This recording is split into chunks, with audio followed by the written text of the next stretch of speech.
I'm just as surprised as you probably are that I play an online multiplayer game like Overwatch. When it came out in 2016, people were itching to get their hands on it. It won God knows how many awards, it was the most popular game during that year, and it's still going strong. Blizzard Entertainment are the developers in charge of this extravaganza and created Overwatch after cancelling the production of the then upcoming MOBA game Titan, and switched it to Overwatch with a closed beta in 2015. Blizzard are probably best known for their MMORPG World of Warcraft, which I used to play a lot of during my early teens, but I stopped once the Wrath of the Lich King expansion came out, and that was back in 2008. Couldn't tell you why I stopped, I just suddenly lost interest in it, and I imagine if I tried going back now, I'd probably feel overwhelmed. But anyway, what is it about Overwatch that keeps suckering people in to the point where some would invest hundreds of hours into a simple first-person shooter? And I'm not exaggerating when I say that, that's how popular this game is. Perhaps it is the simplicity that makes it so easy to play. FPSs are highly abundant, so what better way to make gamers feel comfortable? Overwatch's plot is also briefly told through the opening cutscene, explaining that humans and robots called Omnics are at war, and the only people who can stop them are the highly trained group of mercenaries, Overwatch.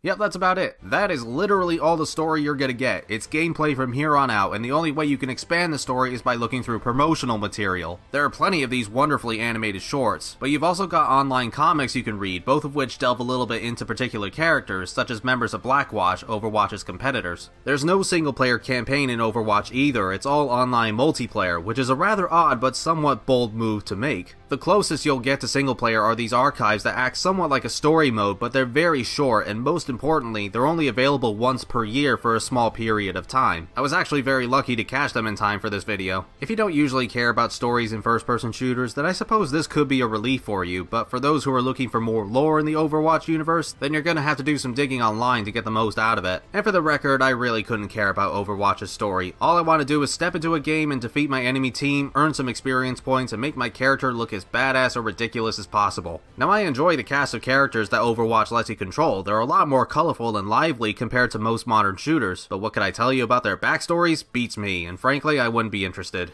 Overwatch's gameplay is where it's at for me, where you join a group of 5 other players and choose one of 25 plus characters to play as, each with their own set of strengths and weaknesses. The offensive characters, for instance, are strong and mobile enough to kill enemies at ease, but are rather prone to dying. Defensive characters can hurt a lot if you use them properly, but they don't have as many useful abilities as the offensive characters. Tanks are total bullet sponges and perfect for dishing out the pain, but they're also easier to hit. And supportive characters are great for healing and providing buffs to other players, but aren't the best at combat. Except for Brigitte at this time, who's pretty much a jack of all trades and needs some serious tweaking. Screw her. Each of the characters also come equipped with their own different ultimate attacks when it charges to 100%. So for example, with Tracer, she throws a sticky grenade, and Bastion becomes an extremely powerful tank. But if you're not getting a feel for a certain character, anytime you're waiting to respawn or in a safe zone, you can just pick another one and see if they fare up better. You used to be able to have more than one of the same character in a match, but Blizzard's updated that since then, and now you can only have one in a team, and the game will even let you know if you're not optimized enough for that particular match. Overwatch's gameplay is often compared to Team Fortress 2, created by Valve, and the similarities are apparent, but Overwatch does bring in a few things to make it different. At the end of the match, you'll gain experience points based on the outcome, like how long it took to finish or if you won, and when you earn enough experience points, you'll level up and obtain a loot box, which unlocks all sorts of cosmetic items that you can use on the given characters. Microtransactions are also available if you don't want to wait until going up another level, and I would normally feel angered by this, but since the items are purely for show, I'm not too bothered. Plus, this was before practically all other multiplayer games nowadays would copy this system and exploit people's unhealthy gambling addictions. These items could be seen as a somewhat disappointing reward, but I'm all for this because I would have gotten a lot more frustrated with Overwatch if they gave players weapons that were more powerful and you'd struggle to catch up or something like that. I used to spend dozens of hours on Team Fortress 2 back when it was simple to play, but I stopped because it introduced so many different types of weapons and gear and created some unfair balancing issues. Recording for this review was the first time in years I went back to Team Fortress 2, and while the balancing has improved somewhat, now it's just way too busy. There are so many players and so many classes of the same type that it causes a set of different problems. But that's one of the things I like about Overwatch. The balancing isn't perfect by any means, in fact certain character combinations can be next to impossible to battle against, which is something I'll criticize criticize the game for, as it can be downright infuriating at times. However, with the amount of characters you can choose from, there's bound to be at least one that you'll play extremely well with and take it from there, while praying that the loot boxes will give you something good. I've had some really terrible luck with loot boxes at this current time, only getting useless sprays to put on surfaces and player icons that I'll never show off. But on the occasion I'll get some cool looking skins, some in-game currency to pay for the stuff I want, or even a highlight intro I can use, or more likely if I get play of the game. And speaking of which, it's so damn satisfying when you get play of the game, though sometimes it can be for odd or stupid reasons. Take this one I managed to get with Hanzo as an example. Does this look like I was doing well to you?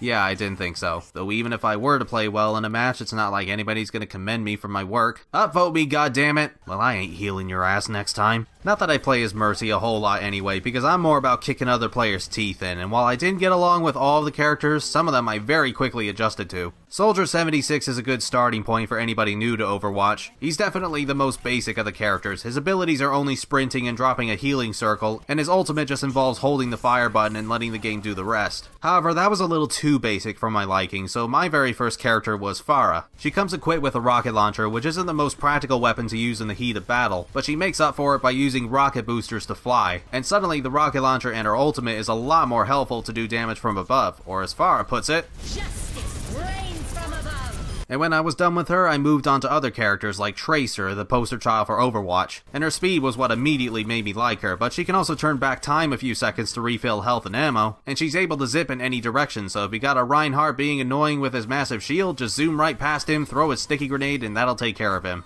Sombra is another one of my favorites because she can hack into other players and stop them from using their abilities and ultimates, and she can turn invisible to sneak up on enemies and teleport wherever she wants to as long as it's a reachable point. As for defensive characters, Hanzo is a pretty popular choice, mainly thanks to how much damage he does with his arrows despite having a piss poor rate of fire, and he can climb up walls and unleash this super dragon attack as his ultimate. Bastion is just downright disgusting. His default machine gun is ridiculously strong as it is, and he's able to heal himself if he have the time, but he can also transform into a stationary Gatling gun that annihilates absolutely everything. Mei is probably the most defensive type out of the bunch since she can create ice walls to block enemies, and it takes a little bit of time to free someone, but it's awesome to put an icicle through someone's head afterwards and instantly kill them. I really want to get good with Widowmaker as well. I'll admit I'm not the best sniper around, but her weapon also acts as a machine gun when you're not zooming in, so she can protect herself okay if she gets ambushed. Support characters, as I said with Mercy, I don't play as too often, but some of them can pull their weight a little bit too, like Zenyatta and his Balls of Destruction. Am I the only one who thinks his hello animation looks like he's teaching me to wax on and wax off? As for tank characters, Orisa can be pretty fun to play as. Her weapon has a crap ton of ammo and she can place a small shield that recharges very quickly so you can replace that one really easily. The only problem is that if there's an Orisa on the opposite team, you're most likely gonna lose. Especially if there's also a Bastion, a Brigitte, and a Reinhardt with her. That's just one of the deadly combinations that I think ruin the balancing somewhat. I primarily play as two certain tank characters though, Roadhog being one of them with his really painful scrap gun and his long ass hook that ropes the enemy towards you, allowing for easier shots. And of course he can heal himself a little bit at a time, no doubt making him one of the hardest characters to take down. But no matter how many characters are offered to me, I will forever be a D.Va player. She's a teenager in a giant mech suit with fusion cannons with infinite ammo that granted are weaker than other tanks, but kinda like Farah, D.Va's also able to use the thrusters on her mech's feet to fly for a couple of seconds, so she's the most mobile out of the tank characters. On top of that, the mech has a protective barrier to reflect projectiles, and it can fire a barrage of missiles as well as her ultimate causing the mech to self-destruct, where D.Va will hop out and she can continue shooting until the ultimate meter fills back up again and she can hop back into the mech, lather, rinse, repeat. And her light gun can do a fair bit of damage to boot. In fact, I've probably gotten more kills using this than the mech, and I've done some of my biggest kill streaks with D.Va. I just love her, and anyone who says otherwise will be introduced to my missiles. Some of you may have noticed that I haven't shown any footage of the character Symmetra throughout this entire review,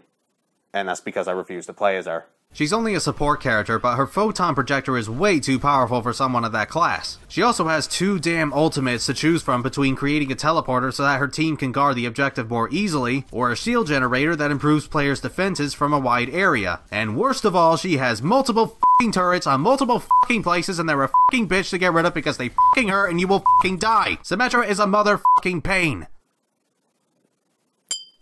Not a fan. Well, her aside, those are just some of my most picked characters, but obviously everyone is going to be different. And as I said, with the tons of options to choose from, you're bound to find at least one character you'll click with. And with a good team, you shouldn't have too much trouble with the objectives. Depending on the map, you could be moving a payload to its destination, you could be trying to capture a couple of areas, or at times you'll need to maintain that captured area as long as possible to earn a point. Honestly, I would have liked a few more different objectives to do, but what we've got here is fine enough, and if I want to do something else, then I can always go somewhere like the arcade mode that has typical stuff like deathmatch, capture the flag, or games that give you limitations. And there's also competitive play where you fight to increase your online rank and be the best, and also where other players most likely get easily vexed. I tend to just stick with quick play myself. I don't care about online ranks. I want a nice friendly game with no personal agendas like wanting to be in the top 500, unless I really want to get those exclusive gold weapons for each character. Overwatch is available on the PS4 and Xbox One, but I'd highly recommend getting the PC version if you have the specs for it. It's the one I've been using because personally I find controlling first-person shooters with a keyboard and mouse is the best way to go. I'd also advise playing this with a friend if possible, not only because it's more fun with a partner, but you also get a small bonus of experience points for being part of a group. So thank you to my brother Jude for joining me in the hellish battles we fought through,